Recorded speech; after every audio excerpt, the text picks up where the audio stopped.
sih Bang pada saat Abang mendapatkan dokumen itu sampai akhirnya Abang memposting? Saya tadi kalau saya tidak salah itu hanya 1 hari lah. Hanya 1 hari dari saya dikasih itu langsung saya posting. Hanya 1 hari. Tapi kan ada peristiwanya yang melatar belakangi. Jadi ketika saya menceritakan itu ke akun X itu, sampai saya memiliki sebuah tulisan yang panjang tentang UTAS itu kan risetnya lama. Kita bukan berbicara ijazah itu ya, tapi riset tentang bahwa benar apa tidak Pak Jokowi itu berkuliah itu kan udah lama. Sampai akhirnya saya dikirimkan ini loh ijazah Pak Jokowi gitu. Nah, teman yang mengirimkan saya ini kan juga memberikan referensi kepada saya bahwa jangan takut untuk memposting itu. Bahasanya begitulah, jangan khawatir karena ini sudah dipublikasi oleh UGM. Ini juga sudah dipublikasi oleh salah satu ahli forensik gitu. Tapi yang Abang posting dengan barang bukti yang tadi seperti penyidik nggak Bang? Barang bukti yang sudah diserahkan oleh Pak JW ke penyidik. Pak CB siapa? Pak JW ke penyidik kan sudah menyerahkan barang bukti pada saat Nggak tahu saya. Nggak tahu. Saya nggak ditunjukkan. Saya hanya menyerahkan barang bukti awal. Untuk kemudian nanti selanjutnya saya juga diminta untuk melengkapi kan barang bukti yang lain saya akan serahkan kembali nunggu jadwal. Saya tadi diminta untuk besok tapi saya mungkin belum bisa kalau untuk besok karena saya juga lagi ada kegiatan. Mudah-mudahan 1-2 hari ini saya sudah bisa menyerahkan kembali bukti-bukti yang saya lengkapi. Bang, tapi motif Abang memposting unggahan itu yang menyatakan kalau itu asli itu ada perintah atau emang keinginan sendiri? Tidak ada perintah, itu keinginan sendiri. Saya marah karena Jokowi digitukan, dijadikan bulan-bulanan sejak kita nggak tahu lah tahun berapa itu aja sebenarnya. Ketika beliau sudah selesai, tiba-tiba hari ini beliau sudah selesai jadi presiden, tapi masih saja diserang, itu saya tidak terima. Itu yang membuat saya ikut tampil lah untuk menyuarakan ini sebagai dan mencari-cari bukti bahwa beliau ini benar telah menyelesaikan kuliah. Bahkan saya kan dari awal itu saya jalan cari yang namanya Si Penmaru, Si Penmaru itu majalah Perintis istilah zaman dulu itu. Nah, majalah Perintis itulah kemudian yang saya jadikan rujukan awal untuk mencari siapa-siapa teman Pak Jokowi berkuliah.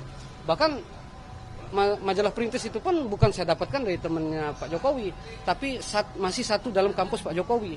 Orang tua teman saya lah di Semarang. Jadi Abang bilang Abang marah ketika ada orang-orang yang mempermasalahkan kasihan ijazah Pak Jokowi.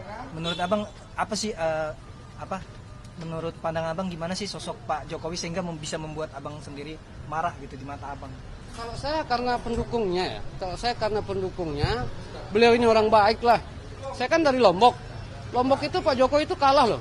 2 kali Pilpres kalah di bawah 30%. Tapi Lombok dibangun begitu bagus gitu sama Pak Jokowi. Itu aja sebenarnya karena saya sayang lah sama beliau ini. Dan saya tidak terima kalau beliau digitu-gitukan. Saya ingin mengajak teman-teman ini untuk membahas persoalan ijazah ini dengan kewibawaan. Yang dibahas ini adalah presiden dari ke-7 loh yang punya ijazah.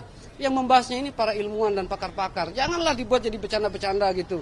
Ketawa-ketawa mengatakan begitu. Itu saya tidak terima itu.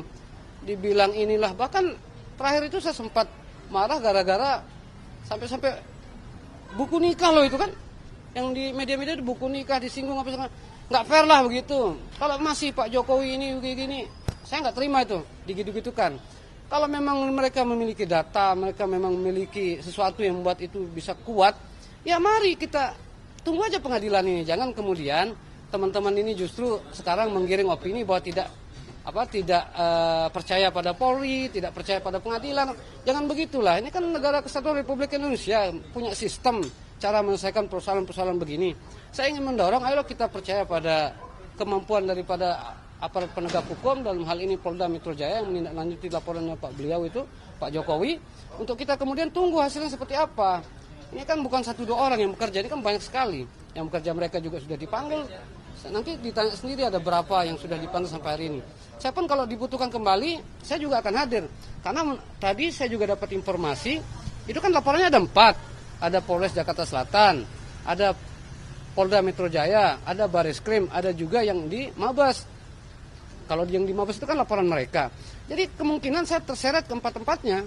Dan saya siap memberikan keterangan. Nah, saya tidak akan berubah keterangan awal saya. Mulai dari sini sampai ke 4-nya itu tidak akan berubah. Itu aja. Konfirmasi berarti yang diperiksa hari ini adalah yang laporan dari salah satu dosen di Universitas Sumatera Utara ya? Bukan. Kalau yang itu kan laporan di Bareskrim. Kalau ini kan laporan Pak Jokowi ini. Itu laporan baris krim itu. Berarti abang sebagai saksi lapor begitu bang ya? Mungkin tidak masuk dalam kategori itu, tidak masuk dalam saksi pelapor maupun terlapor. Tapi saya hanya diminta klarifikasi.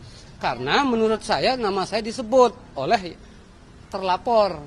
Disebut oleh terlapor, sehingga saya perlu dikonfirmasi kembali. Nah, klarifikasi inilah yang saya hadiri. Tapi kan tidak cukup sehari, besok juga saya akan datang lagi. Cuman jadwalnya belum. Berarti besok ada pemeriksaan lagi di sini? Bukan, lebih kepada penyerahan bukti-bukti. Tadi kan sudah saya serahkan bukti awal. Saya sudah serahkan bukti awal, menurut aparat penegak hukum, polisi mungkin itu belum cukup. Makanya saya akan lengkapi nanti. Itu aja. Laporan yang 30 April berarti ya? Laporan yang 26. Jokowi. Itu kan tanggal 26 Enggak, Maret itu kejadiannya, tapi ke lapor peristiwanya. Ya, 30 April. Ini lebih ke pengembangan aja. Oke? Makasih ya. Makasih ya Bang Dian ya. Ya.